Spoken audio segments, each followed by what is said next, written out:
Welcome back to the SmackDown review, the best SmackDown review on YouTube, the latest SmackDown review on YouTube.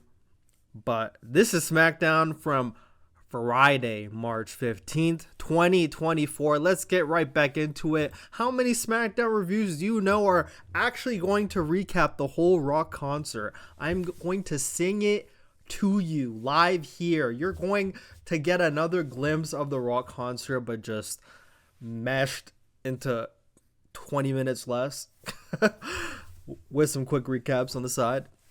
But we're going to get into SmackDown live from a sold out Memphis, Tennessee. Hennessy? I don't know. Anyways, The Rock comes out with his music, which ends up remixing into Hollywood rock music. If you don't know Hollywood rock's music, go on YouTube, little guys. He comes out, he grabs the mic, they're chanting his name, pure babyface. He talks about how usually he torches and scorches every city he's in, but tonight it's different. This city is different. Years ago, when The Rock first started his wrestling career, it was right here in Memphis, Tennessee. Every Saturday morning on Channel 5, every Monday night at the Big Top Flea Market. Remember The Rock's name back then? Some people said yeah, but I think most of them probably didn't know. He says Flex Cabana. Don't know what he was thinking back then. And then he says, finally, The Rock has come back. And the fans go, to Memphis, Tennessee. But then The Rock says, home. And they cheer. The Rock says he's going to sing a little song. Brings out two people. One of them is Grammy nominated, whatever. A guy with a guitar and a guy with the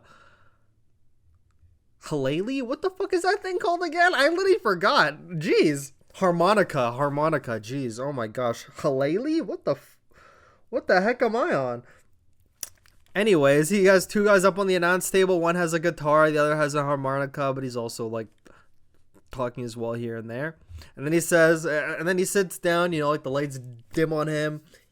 He has this thing with his fucking lyrics. Forgot what that shit's called too. The spotlight hits him. He hears a person in the crowd say, I love you. He says, I love you too, honey. Thanks for saying that. You look like someone that The Rock would love, drunk and horny. Everyone laughs at that. So now get ready for my fast version of the Rock concert. Sit down, grab some popcorn. We're getting right into this.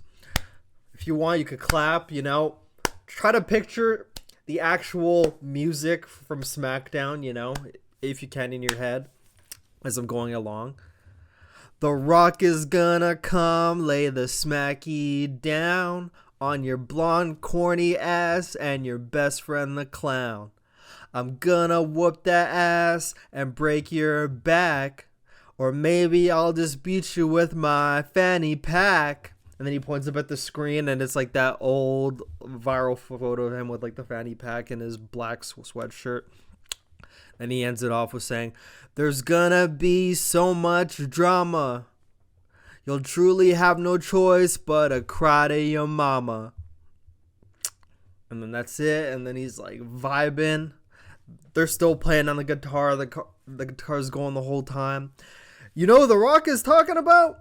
He's talking about Mama Rhodes. Everyone's like, ooh. Cody Rhodes' mama. The Rock's the mama's boy. Do we have any mama's boys out here? Yeah. All right. Well, here's a little story about how Cody was born. This is historically accurate, as all of The Rock stories are historically accurate. Here we go. Dusty's youngest son was just what he feared. He tried to raise him right, but he turned out too weird. That's when Dusty said, with total frustration, that drugs and cheap condoms was a bad combination. And when he said, but he turned out too weird, a picture on the screen came up of Cody as Stardust, in case you're wondering.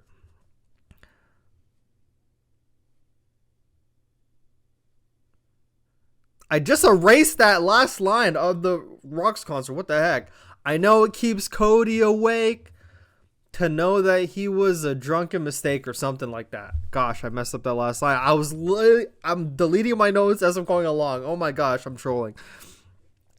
It's okay, Cody. The thing is, you're here now, but you're not alone going into WrestleMania. You got a tag team partner. That living embodiment of cringe, Seth Rollins. I got a song for him too. All right. Cackling and dancing is all that you do. No wonder that your wife's more popular than you. You're so damn desperate to make them all cheer, but The Rock is gonna make that title disappear. And when he brought up the line of his wife, it was a picture of him and Becky almost dressed the exact same in like a chair. I saw that picture on Instagram fucking somewhere. You're simply an embarrassment, son. Just like John Morant when he's waving a gun. I never thought I would hear that fucking line. I was mind blown when I saw that line. And like, obviously you guys probably heard the reports of like, you know, some people backstage, higher ups, not higher ups, but just like people in business positions saying, oh, you know, this like foul language, you know, whatever can't be happening. The one exception has to be The Rock. Just have to get that one out there. And he looks over to his guitar player, his harmonica player. He's like, yeah, so I think that about covers it. So we got Cody. We have his family. We got Seth Rollins. I feel like we might be leaving someone out. The Cody crybabies, yes. So now we're going to get to a line of them. You're all so entitled, obnoxious, and brash. Some of you have sex, but you have to pay cash. Your hero is gonna plead and need some stitches, so you whine about that, you crybaby bitches. Bro, that line about them having sex but they have to pay cash, bro, I died. I was laughing so fucking hard. And then he wraps it off. He wraps it off with, there's some lines you just don't cross. You all can kiss the ass of the final boss. And he's like, no, still one more time. There's some lines you just don't cross. You all can kiss the ass of the final boss. Everyone's clapping. Yeah, woo, we love you, Rock. Woo, woo, woo. And you know what? They were cheering him the whole time, except for when he started bringing up fucking Cody and his mom. Then they were like, okay, ooh. And like when they brought up the line about making Seth Rollins' fucking title disappear, everyone was also like, I don't know about that. So now The Rock finishes with this concert. Hope you enjoyed that, even though I had to like explain stuff in between, which actually kind of ruined it. The Rock says, last week on SmackDown, Cody did something to The Rock. The world heard it. The Rock felt it. Let's take a look. Shows the slap from last week. Yeah, Cody, you finally manned up and finally grew a pair of balls. He slapped the hell out of The Rock. And a couple days later, Cody went on to Raw. And I was waiting. The world was waiting. How are you going to respond to the biggest moment of your career, slapping The Rock? Were you going to cut a passionate promo? How are you going to respond to the moment that made you famous? Let's take a look. And then it showed a small clip from his interview on Raw, which I thought was a fucking great promo. But it was like the part where Cody was crying, saying, I can't give the title to Dusty, but I sure as hell could give it to Michelle Rubio. And then it cuts back to The Rock. He says, you responded by crying? You responded by crying? You gotta be shitting me. And they bleeped that part out, but it was awesome. That was great fucking delivery, by the way. That's how you respond to me? Like, and then he mocks him. I could give the title to my daddy, but I can give it to my mama. I don't care. You know? He's like that.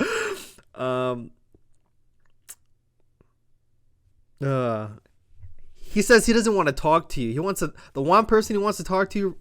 The one person he wants to talk to right now, is Mama Rhodes. The Rock knows you're watching. He knows you're listening. You don't know The Rock, but you are gonna know The Rock after WrestleMania in ways that you wish you hadn't.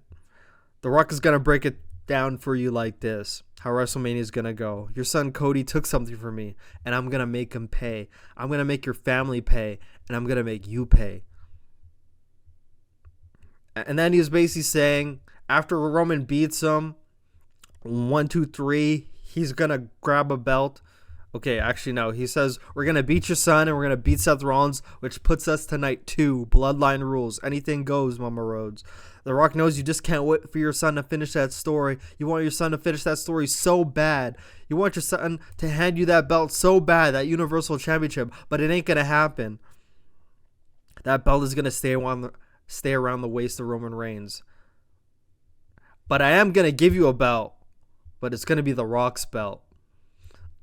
And as The Rock pulls his belt out of its satin bag, the crowd is chanting, "Whoop that Trick," which was fucking hilarious. And Wade Barrett even gave a shout out to Trick Williams. And even The Rock was like laughing.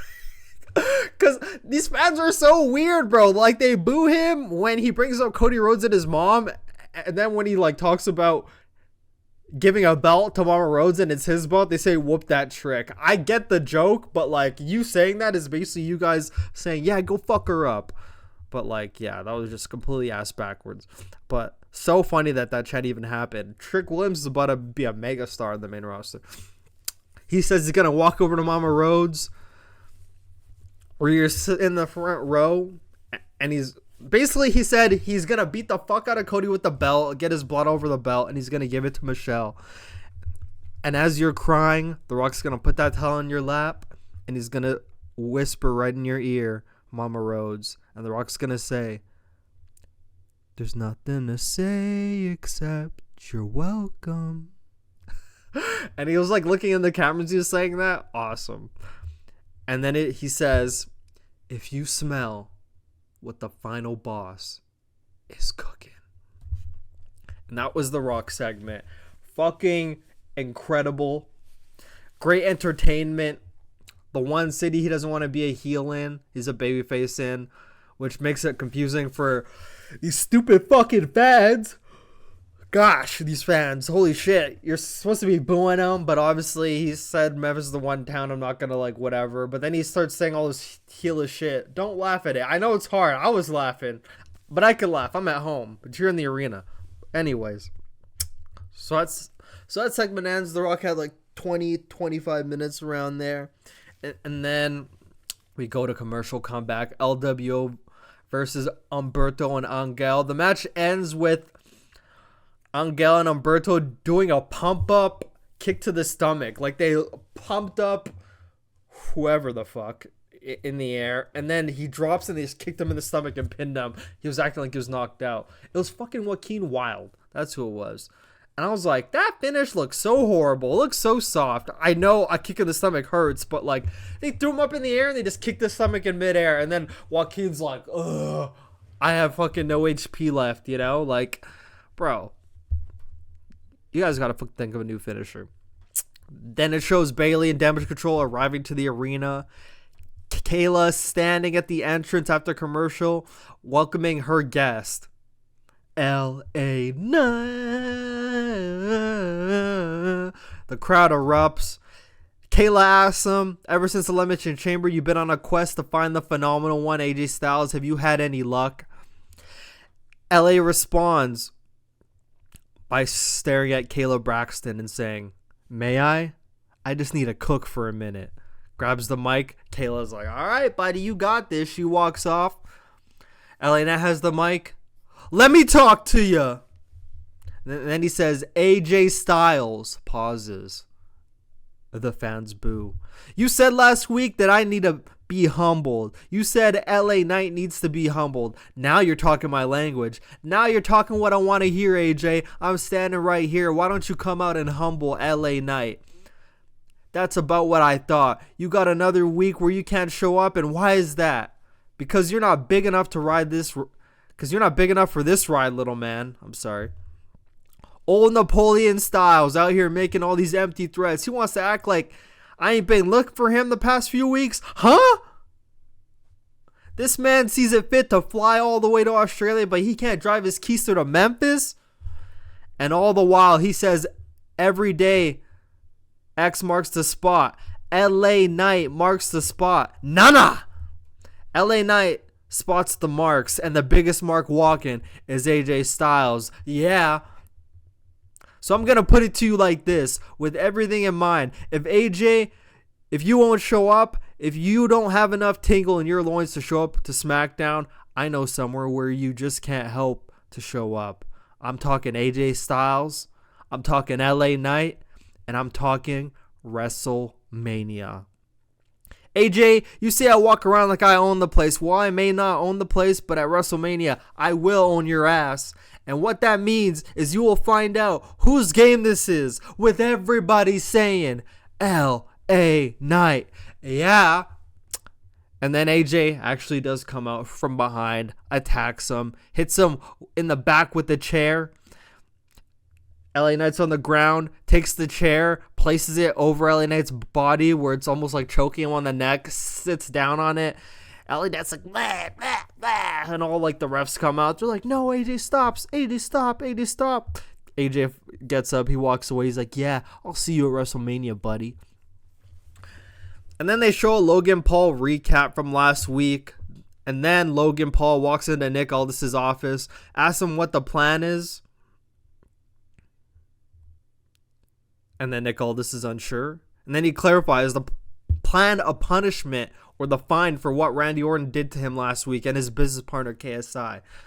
He thinks Orton should apologize. Aldis thinks he should request it in person. Then Logan says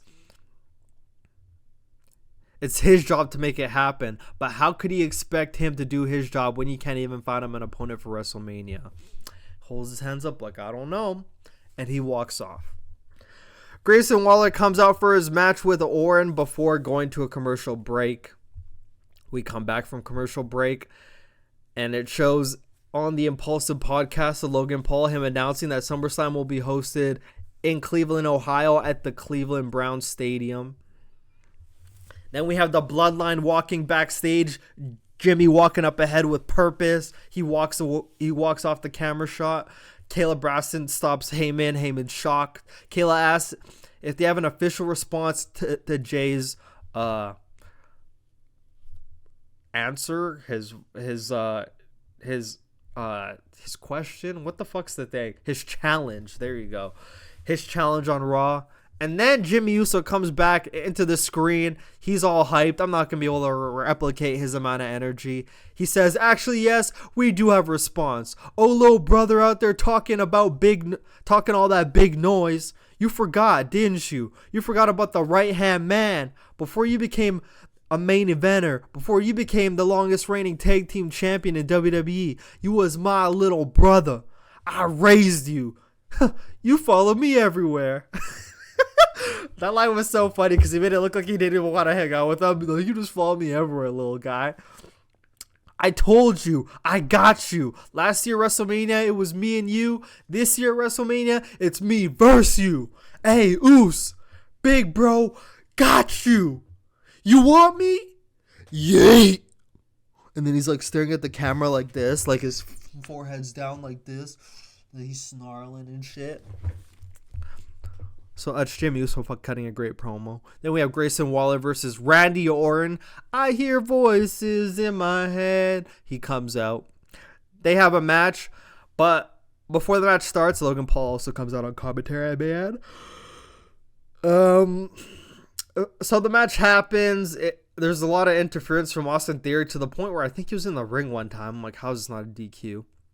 Or actually, that was in the main event. But Austin Theory came up on the apron. It was not a DQ. Orton grabs him in the middle of the match, DDTs him. Not a DQ. Not a DQ in WWE unless that person outside interference touches you. If they don't touch you or hurt you, it's not a DQ. So he gives the DDT to Theory. And then Grayson Waller's outside doing his thing where he sprinted to the ring, rolls, and then like hits a stunner, but he rolls in and Orton catches him in an RKO. Great finish. After the match, Orton's standing in the ring staring at Logan Paul like, yeah, buddy, I'm about to fuck you up. And then Austin Theory chop blocks Randy Orton. Logan's all happy. Finally has the confidence to come in the ring. Austin Theory's holding him by the face. Logan's holding his fist up in the air like, yeah, I'm about to knock this motherfucker out. And then Kevin Owens' music hits. He runs down on his way down to the ring. He pushes Grayson Waller to the side, runs into the ring, hits off Austin Theory. Logan Paul flees. And then he goes to pick up Randy Orton, like, hey, buddy, are you okay? But Orton does not know it's him, so Orton almost RKOs him, but then stops after he realizes it's him. Kevin Owens like, what the fuck, bro? Like, I'm out here helping you. Orton's like, bro, I'm sorry. I didn't even fucking see you, you know? I really thought it was fucking them. It was just a reaction time. But then after, you know, it's a little bit tense. They shake hands, and then it pans to Logan at the entranceway saying, none of you guys are going to get this. Wait, where am I? Okay, Logan walking back saying, I'm still the champ. I'm still the champ, whatever, talking shit. And then Nick Aldis comes out and says, hey, Logan, I just want to follow up on that meeting from earlier. So were you able to get an apology from Randy Orton or no, it's all right. And like the fucking fans actually fucking laughed at that line. I actually determined your opponent for WrestleMania. Actually, I misspoke. Your opponents for WrestleMania. And then he announces it's going to be Logan Paul versus Kevin Owens. And then it pans to the ring. Orton has his arm around Kevin Owens. He hears Kevin Owens' name, and the U.S. title match takes his arm off. It was like very subtle, very quick. Not sure if you caught that. And then he says, and Randy Orton. And Orton's kind of looking like, what the fuck? This should be like my fucking one-on-one match. What the hell?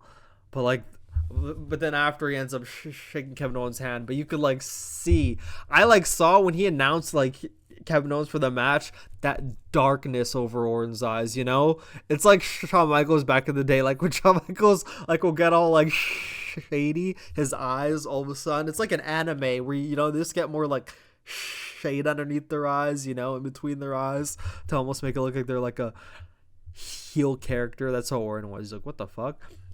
And then the funniest part is after they make the announcement for that triple threat match at Mania, like the cameras at Logan. It's panning back and forth from Logan to Orton and Kevin Owens in the ring. Logan's like, oh no, and then his final oh no, the camera's right on him, and it's just like the fakest oh no you ever heard. He's like, oh no. I laughed so hard. Anyway, so that segment's over. Progressive match flow. I might be talking too fast. I think I need to talk slower when I'm doing these reviews. Everything needs to be segmented. My bad. I'm literally so excited. I'm talking so fast. We have a progressive match flow of Damage Control turning on Bayley last week or 2 weeks ago. I think it was 2 weeks ago. Kayla goes up to Damage Control and she says, Dakota, Bayley is determined to take you all out one by one before her match with Io Sky at WrestleMania.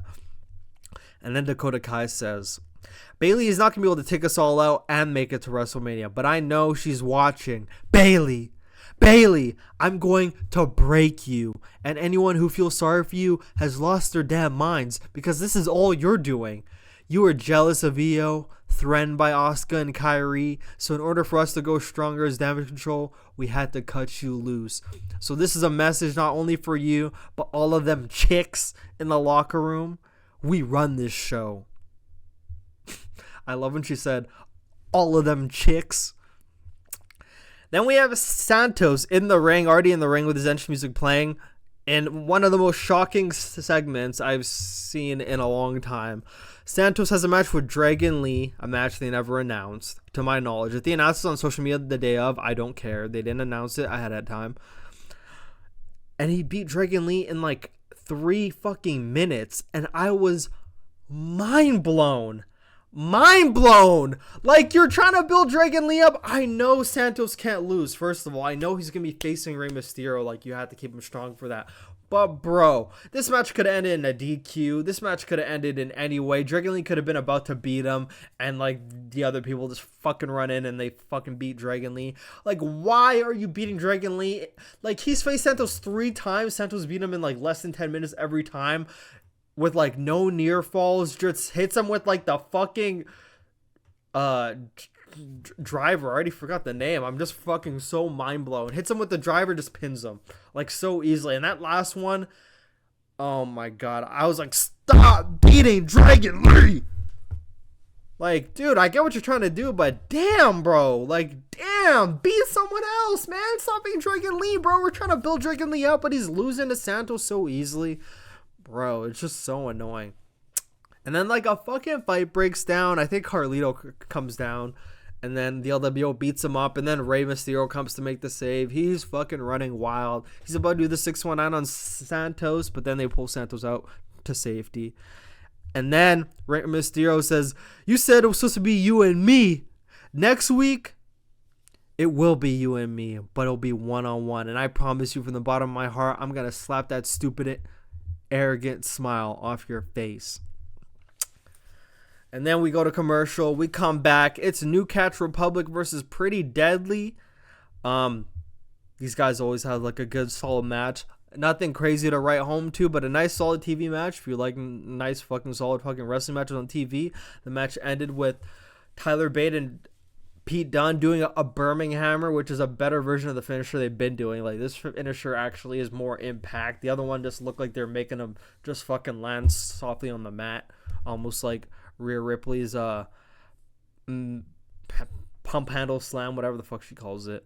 And then they show Roman Reigns on TikTok saying "acknowledge me," and then they're showing all these sporting franchises, these big sports teams acknowledging Roman Reigns in the comments. Like the New York Jets were on there, Manchester United was on there, a Barcelona volleyball team was on there, Juventus soccer team was on there. I was like, damn, all of them are acknowledging Roman Reigns on social media.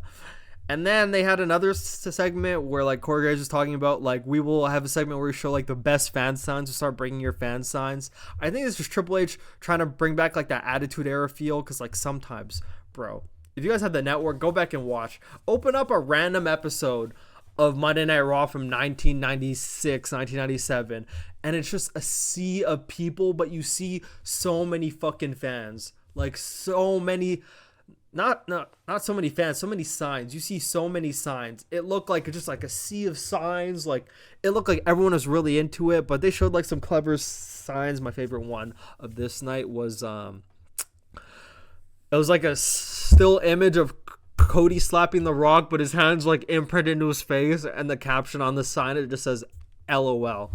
Awesome. They announced CM Punk will be on Raw in Chicago next Monday, March 25th.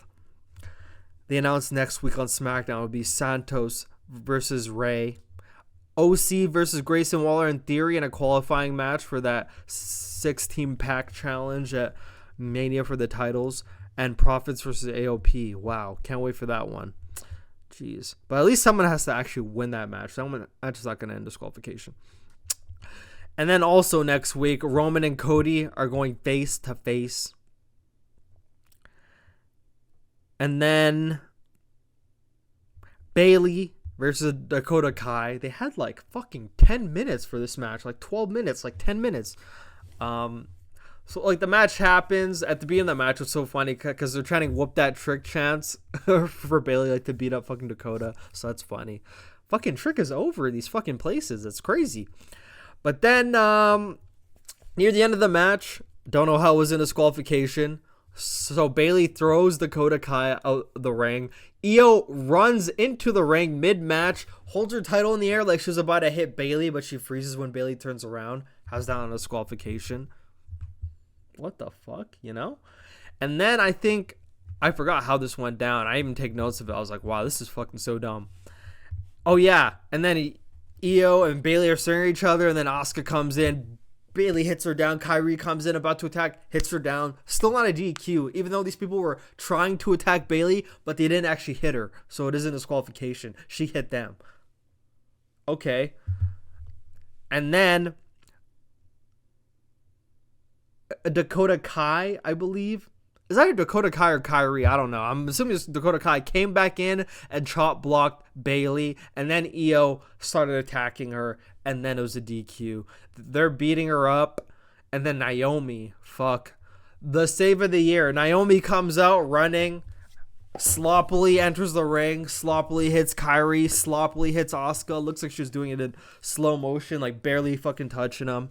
And then she's on the ground, she's beating Asuka, and then Io just double kicks her in the face, and then fucking Kyrie throws her outside, or I think fucking Io threw her outside. Someone threw her outside, and then Kyrie goes outside and like throws her against the steps. We never hear from Naomi again. And then All of Damage Control's in the ring. They're holding Bailey like up, like how like the Spirit Squad used to like hold people by like every arm. You know, everyone's grabbing an arm and a leg, holding her like above the floor, like, you know, above like the floor of the ring. Io's going up to do a moonsault, and I guess through a rush for time, she's trying so fast to get this move off, so she didn't really look. Instead of landing on Bailey's midsection, you know, fuck, Bailey's being held up in like a star like this, and instead of just landing on her stomach, Io hits this fucking moonsault, and it was like the fucking Mae Young Classic, whatever they had for like the fuck females back then, where she would literally miss every single moonsault and only like hit them with like her fucking wrist. She would literally like fly over them with the moonsault, hit them with the wrist, get the pinfall. Happened like the whole Mae Young Classic. I'm not even kidding. Like until the very end, where they're like, bro, you gotta start hitting that shit. So she, with that moonsault, she fucking, her whole body lands on fucking Bailey's head. I was, my jaw dropped. I was like, what the fuck? Fucking Bailey's holding their head. I can see instantly they're kind of like, oh fuck, you know, but you gotta stay in character. They're all posing above Bailey. Bailey's just holding her head, and fucking like Dakota's fucking kneeling down, and it looks like she's talking shit to Bailey, but I swear to God, just probably asking, hey bro, are you okay? Like, because like Bailey was covering her head, and I could see Dakota trying to be in character, all of them trying to be in character, but they're like, oh fuck, that did not look good. And that's how the show went off the air, with Damage Control posing above Bailey.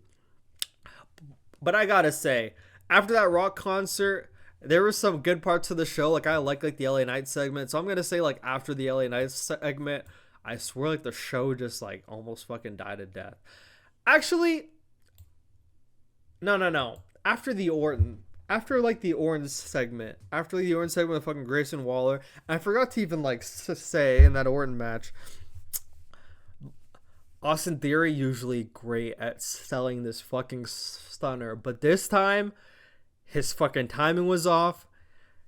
Kevin Owens hits him with a stunner, and he's supposed to like get stunned and fly right into the RKO, but he gets stunned, but instead of jumping right away, maybe he was all off, but like he gets stunned, there's like a pause, and then he like jumps into the RKO. So it looks so fucking fake. Everyone was laughing. Orton and KO were laughing. I think the fans were just like fucking cheering, but they were half laughing. But fuck, that looked bad. But that was that, and that's how that show ended. But I must say, after that Orton segment, like the rest of the show was just fucking there. Even like this Bailey thing, like they're trying to put in the main event segment, make it feel big, but like they just didn't have enough time. Like fuck. And then like that Santos match, they could have gone without that Santos Dragon Lee match. Like, bro, like I don't know. Maybe it should have just been Dragon Lee making his entrance, and then LWO just fucking attacks him, brings him in the ring, attacks him, and then they do the save. Like, they didn't have to be Dragon Lee there. Like, they could have gone without that match, took that 2 minutes from that match, and, like, added it on to, like, the Bailey segment to give that one more time. But, yeah, after, like, the Orton segment, the rest of the show was just, like, meh. But, yeah, that is the SmackDown review from the 15th.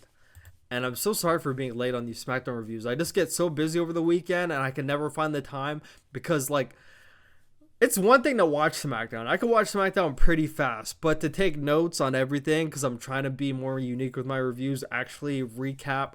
I don't recap matches as much unless they're like a spectacular must-see, blow-away match you have to see. But most of the matches are just like basic, standard WWE matches. I more recap the promos, but like having to write everything that they say all the time, like word for word, verbatim, especially this Rock concert thing. How to rewind this shit a gazillion times.